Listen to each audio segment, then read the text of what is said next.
Em busca de vingança, o espadachim negro conseguiu entrar dentro do castelo do conde através de uma passagem secreta. E enquanto ele segue seu caminho, vemos o conde passeando tranquilamente em seu castelo, rodeado de guardas e transportando Puck dentro de uma gaiola, como se fosse um animal de estimação. Ele está muito abalado com tudo o que aconteceu e chora a morte do Vargas, lamentando o fato de que não pôde fazer nada para salvá-lo, e se pergunta o que vai acontecer agora, quando o conde abre uma porta e entra em um quarto. Este é o quarto da sua filha. Seu nome é Teresia. O interessante é que a tranca do quarto dela parece extremamente exagerada, o que dá a impressão que ela é mantida presa dentro daquele cômodo. O conde fala com sua filha, perguntando se ela ainda não dormiu, e ela responde perguntando o porquê daquela visita tão tarde da noite. O conde diz que trouxe um presente, um elfo, e pergunta se ela gostou. Timidamente, ela agradece o pai, mas ele pergunta se ela está se sentindo solitária, dizendo que ela precisa entender que, como seu pai, ele não pode permitir que ela se misture com os plebeus, pois ela é a sua única filha. Então ele tenta fazer um carinho em sua filha. Parece ser um gesto inocente entre pai e filha. Porém, quando ele tenta encostar em seu braço, a Teresia fica tão assustada que parece que acabou de ver um monstro. E a expressão de frustração exagerada no rosto do conde, misturada com ódio, só deixa as coisas mais assustadoras, fazendo a menina se retrair como se fosse um passarinho assustado. O conde se contém e vai embora do quarto, deixando sua filha sozinha com aquele elfo. Quando as portas se fecham, o Dal tenta falar com o conde, mas apenas recebe a ordem para sair de perto dele, enquanto vemos o seu rosto transformado em uma máscara de pura fúria. Ele parece estar se contendo para não o rasgar em pedaços ali mesmo. Alguns momentos depois, enquanto pensa sobre a sua filha, o conde sente que por baixo do castelo,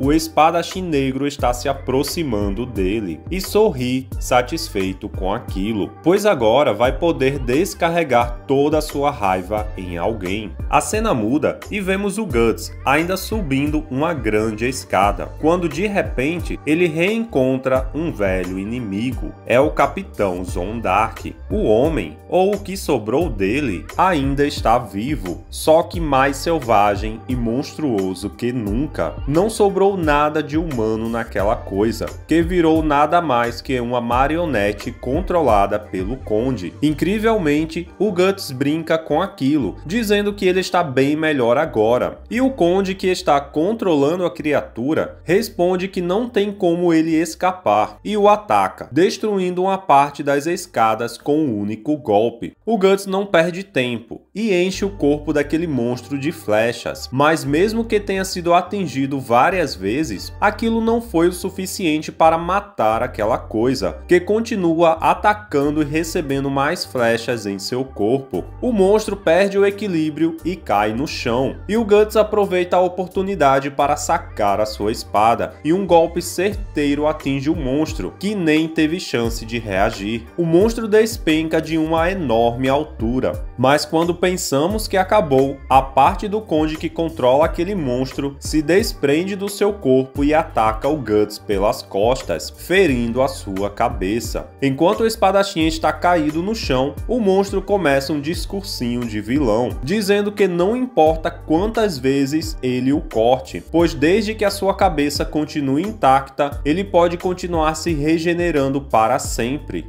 E um instante depois aparece este belo quadro, com a cabeça do monstro sendo partida ao meio, com o Guts dizendo: "Obrigado por me contar como acabar com você." Mas mesmo cortado ao meio, o monstro ainda fez crescer tentáculos de sua cabeça e tentou andar até o Guts, deslizando através de sua espada para tentar possuí-lo. Porém, o Guts apenas balança sua espada e a acerta com tudo em uma parede, esmagando aquele monstro e o destruindo por completo. Depois desta batalha, o Guts já está extremamente cansado, ferido e tendo perdido muito sangue, ele anda com bastante dificuldade, mas segue em frente mesmo assim. O ferimento em sua cabeça também está incomodando. Ele está em seu limite físico e mental, e vemos em seu olhar um ódio crescente, uma fúria tão incontrolável que ele parece esquecer toda a dor e cansaço, e grita para o vazio: eu vou derrotar você, eu vou te derrotar com esta espada. A cena muda e vemos o Puck, que está conversando com a filha do Conde, imaginando se ela quer comê-lo, mas na verdade descobre que a Teresia é apenas uma criança e que não tem absolutamente nada em comum com o seu pai. Ela o liberta da gaiola dizendo que sabe muito bem como é viver aprisionada. O Puck acha que ela o está enganando e a Teresia responde que não o culpa por aquilo, afinal ela é filha do Conde, então é normal que ele sinta medo. O Puck sai da gaiola e ela começa a contar uma história, dizendo que naquele dia, há 7 anos atrás, a sua mãe morreu. Naquela época, eu ainda era jovem, então não lembro de muita coisa, mas meu pai me disse que alguns hereges se revoltaram contra ele e fizeram a minha mãe de refém, e o obrigaram a permitir que uma religião pagã fosse aceita em sua cidade.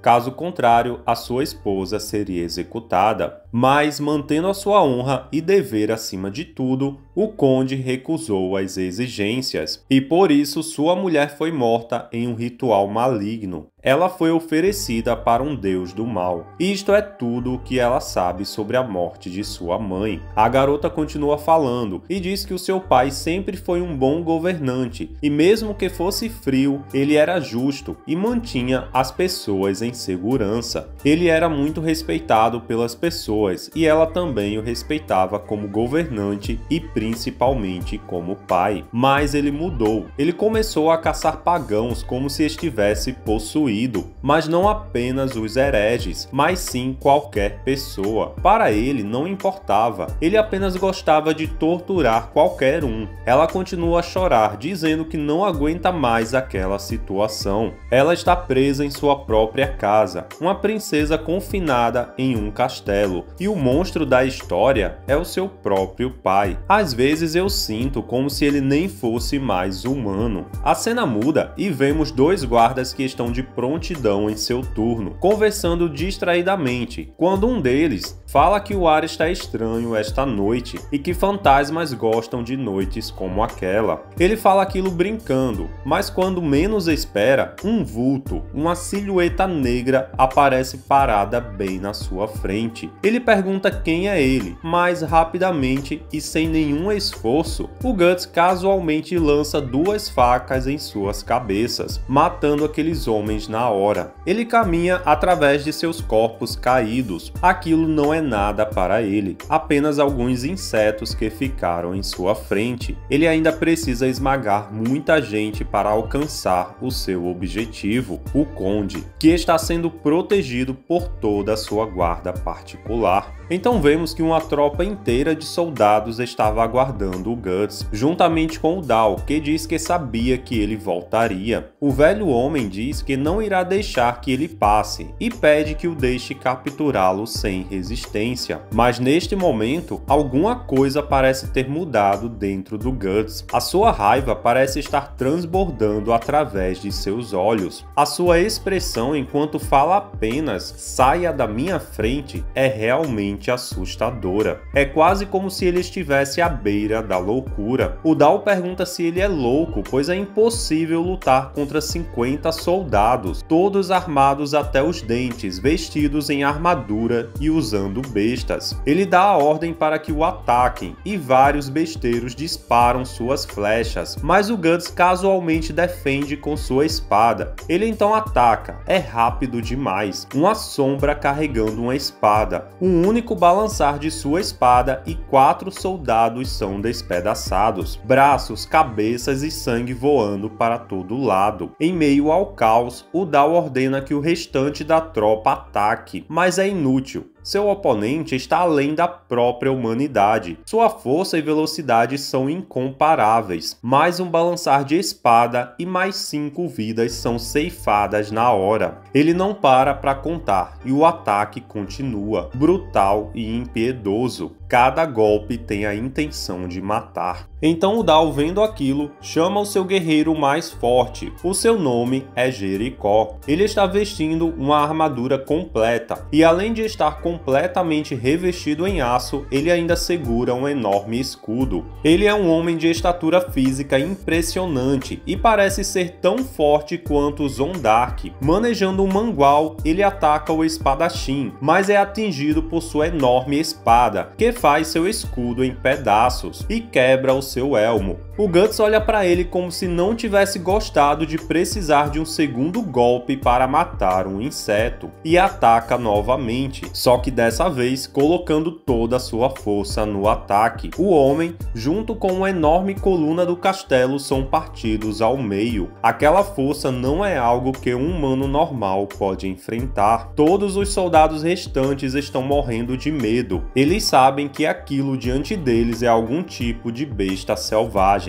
e se eles atacarem, com certeza irão morrer. E por isso, pela primeira vez, vemos soldados sendo sensatos e fugindo do Guts. Estes serão os únicos sobreviventes. Apenas o Dao permanece no local, ainda fiel ao seu senhor. Quando ele nota, o Guts já está na sua frente, sobre ele como uma espécie de sombra maligna. A cena muda novamente para o quarto da Teresia. Ela ainda está conversando com o Puck. Eles parecem ter se conhecido melhor e acabaram ficando amigos. Ela diz que, sendo um elfo, ele pode voar e gostaria de saber qual a sensação de poder voar livremente por aí. O elfo diz que para ele aquilo é algo natural como andar, mas um pouco melhor. A Teresia diz que de fato para um elfo aquilo é algo normal, mas ela se sente presa, pois está dentro daquele quarto desde 7 anos atrás. Ela fala que seu pai não a deixa sair, pois existem ainda muitos hereges à solta que podem machucá-la. Seu mundo inteiro se resume ao seu quarto e à pequena janela, onde pode observar o céu. Mas enquanto falava isso, ela olha para fora e vê que existe uma grande confusão de soldados no pátio externo e se pergunta se alguém invadiu o castelo. O Puck fala que precisa ir embora, pois conhece o invasor. A Teresia fica preocupada com aquilo, mas o elfo responde que já esteve em muitas batalhas e por isso ela não precisa se preocupar. A Teresia grita com ele. Ela não quer que ele se coloque em perigo, mas entende que aquela explosão súbita é porque ela não quer perder seu único amigo. Mas os dois se despedem e o elfo sai voando dali, mas logo depois retorna, dizendo que esqueceu de falar que irá voltar para buscá-la e levá-la com ele. E então ele vai embora de vez, enquanto a Teresia fica refletindo sobre como seria sair daquele quarto e ver o mundo lá fora.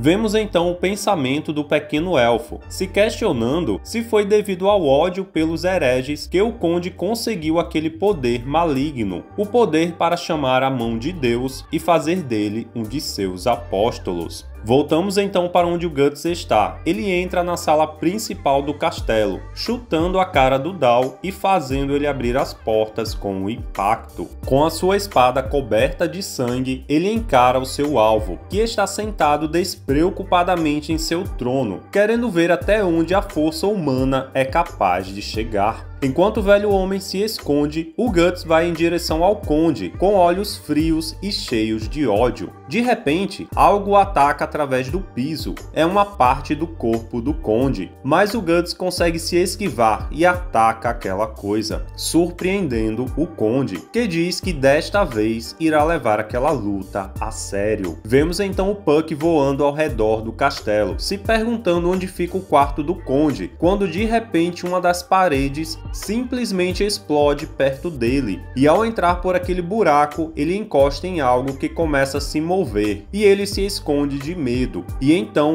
vemos a verdadeira forma do Conde, uma lesma colossal, com um rosto humano. E logo à sua frente está o Guts, segurando a sua espada e olhando para aquela criatura bizarra, que começa a rugir e então ataca. O Guts consegue se defender e corta fora um de seus membros, que é rapidamente regenerado, e o Conde ri daquilo, dizendo que quanto mais ele é cortado, maior e mais forte ele fica, como se fosse algum tipo de hidra. Então vemos que por causa do grande peso e tamanho daquela coisa, o castelo inteiro está tremendo e o quarto da Teresia começa a desmoronar. Ela percebe que as portas foram quebradas durante o tremor e foge dali. Com muito medo, ela abre as portas de sua prisão e a cena volta para a batalha, onde vemos o Guts lutar, mas desta vez é ele quem está na defensiva. E enquanto tenta escapar de ser pisoteado, o Conde pergunta o porquê dele estar se escondendo e para onde foi toda a sua bravura. Será que você está se escondendo porque não tem como me derrotar?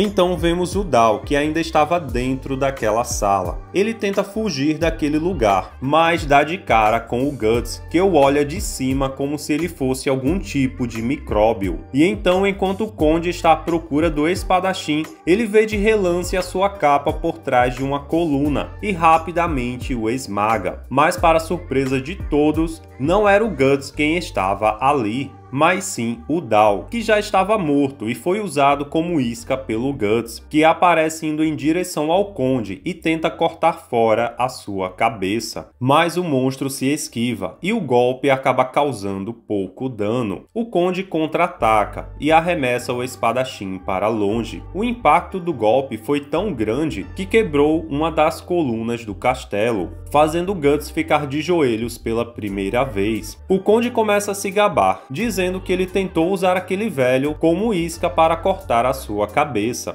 Você é rápido demais para um mero humano, mas mesmo assim continua sendo apenas um humano. E humanos não podem me derrotar. Eu não sei como uma pessoa marcada conseguiu viver por tanto tempo. Eu sei, você quer vingança, mas um humano como você não pode fazer nada. Entenda que eu te toquei de leve e mesmo assim você mal consegue se levantar. Você não precisa lutar contra o medo e o sofrimento. Até o seu corpo é possuído por fantasmas. Esta é uma luta insignificante. Vamos logo acabar com isso e eu vou acabar com o seu sofrimento e mandar você para a terra do nosso Deus, onde você deveria estar. Seu destino foi selado desde a hora em que foi marcado.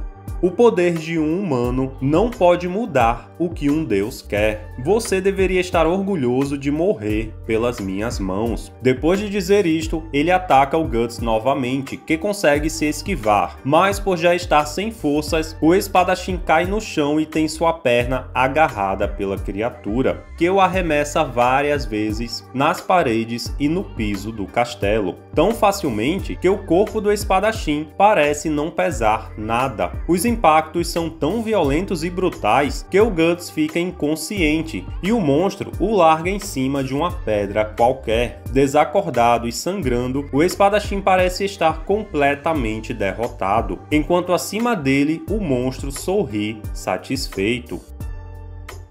O poder de um humano não pode mudar a vontade de um Deus. Esta frase retrata muito bem a história de Berserk. Por mais que o Guts se esforce, ele ainda continua sendo apenas um humano, um homem lutando contra deuses e desafiando sua vontade. O Guts luta contra o próprio destino. Ele já está marcado e mesmo que passe a vida inteira lutando e derrotando monstros, mesmo que morra de velhice, sabemos que o destino dos marcados é o inferno. E não sabemos se o fato de derrotar o Fento ou a mão de Deus inteira fará a marca ser removida. Injusto e cruel. Sim, isto é verdade, mas apesar de ser apenas um homem, o Guts já se superou inúmeras vezes e contrariou o destino de várias formas. O interessante é que a morte parece sempre tentar levar o Guts desde o seu nascimento, e contra todas as expectativas, ele sempre consegue escapar, lutando e resistindo até o fim. Sei que muita gente espera que algum tipo de poder surja e faça o Guts virar algum tipo de entidade, para assim conseguir derrotar a mão de Deus, mas prefiro que ele derrote todos estes monstros superando seus limites, mas mantendo a sua humanidade, mostrando que até mesmo um Deus pode sangrar pela espada de um humano.